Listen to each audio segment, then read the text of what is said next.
भाई का साथ दिया करो। ये ड्रामे बाजियाँ नहीं करो, ड्रामा ख़त्म करो भाई। ये मुल्क सुधरेगा नहीं, इसी मुल्क में तुम्हारे बच्चे पैदा होंगे। सच्चाई का साथ दो, इस तरह नहीं करो। मुझसे रिक्वेस्ट, ये इन्वेजन ऑफ प्राइवेसी कहते हैं इसको। बाय द वे लटका सकते हैं आप किसी को अमेरिका में, लेकिन यहाँ पर कोई रूल ऑफ लॉ ही नहीं है। एक जजमेंट पास हुई है जज साहब की 12 तारीख की, जिसमें इसको जेल कस्टडी में आप इस क्लास को वो करें, वो इम्प्लीमेंट नहीं हुआ। वालिद को इजाज़त दी जाए दू बदू ताकि कन्फेशन ले सके अपने बच्चे से, वो नहीं हुआ। FIR काटी जाए, वो नहीं हुआ। 3 ऑर्डर पास हुए हैं। मेरे बच्चे का मेडिकल तक कंप्लीट नहीं हुआ था जिन्ना अस्पताल में। 1.5 पेज का उसका सीवियर फ्रैक्चर्स का ऑर्डर्स दिए गए कि ये इसके टेस्ट कराओ, वो IO टेस्ट कराए बगैर पहुंच गया। इतने नशे में अरमोगान था।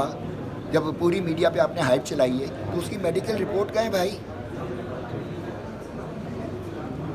तो आप क्या समझते हैं कि ये वाक़या था क्या, ऐसे वाक़या आप क्या बता सकते हैं कि मुझे आपके दिमाग में क्या है कि ये वाक़या क्या है? सवाल नहीं, हम आपसे पूछ रहे हैं। नहीं, मैं भी आपसे पूछने का हक रखता हूँ। जब आप चुप के कर रहे हैं तो मैं भी आपसे, आपके दिमाग में क्या चल रहा है, केस कहाँ जा रहा है? वो भाई सरकारी बदमाश आ गए हैं आप सबके सरों के ऊपर, अपने बच्चों की फिक्र करो।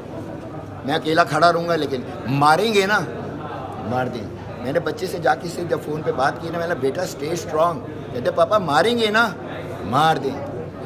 ठीक है, ये याद रखना बात में, ये याद रखिए, कान खोल के सारे सुन ले। 1 अरब का केस था ना, इसमें से 1 निकाल दो, अंडे मिलेंगे इंशाअल्लाह ताला का। मेरा रब पाक मोहब्बत करते हुए हमारे ये करेगा। आपने देखा इधर प्रोसिक्यूशन पुलिस वाले अफोर्ड कर रहे हैं इतने महंगे महंगे तरीन लॉयर, तो सबकी हाथ में खारिश हो रही थी। अब खारिश कहीं अल्लाह ताला और कराएंगे, ये भी बता दो। मेरे साथ कोई लॉयर नहीं है भाई।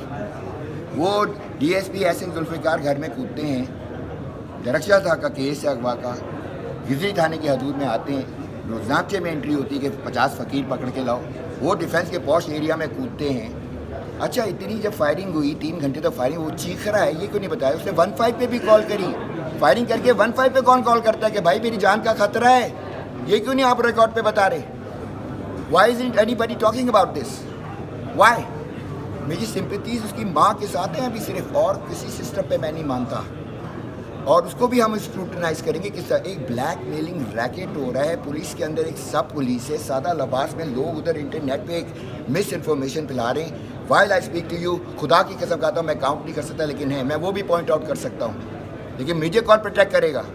मेरे बेटे की प्रोटेक्शन कौन करेगा? अभी तक उसका medical, he is in withdrawal by the way, वो नशे करता था और फुल विड्रॉल में चल रहा है। उस विड्रॉल वाले बंदे को जो कि मेडिकली अनफिट है, उसके सिर पे निशान है, उसका मेडिकली पूरा है, उसको उठा के आप फिर रिमांड में नहीं जाना चाह रहे हैं। वो इसलिए नहीं जाना चाह रहे हैं कि इस वाक़ई में 3 लोग थे। मैं फ़ोन पे था अपने बेटे के साथ, छांगा मांगा में बैठा हुआ था भाई। लाहौर से ड्राइव करके आया हूँ, 6 दिन हो गए, कॉफ़ी पे ज़िंदा हूँ, लेकिन कोई मसला नहीं है। देखिएगा रब मेरा लॉ, अगर इस कानून को आपने देखना है ना, मुझे कोई शौक नहीं है कैमरे में आके मेकअप करके, मैं फेकअप नहीं करूँगा इस बार। There will be no fake up. बाकी आप खुद फैसले करें। एक जज किसी ने एक साइन कर दिया है तो आप उस पर इम्प्लीमेंट करें ना। पुलिस वाले घुमा घुमा के 5 दिन से मैं SHO गिजरी को कॉल करता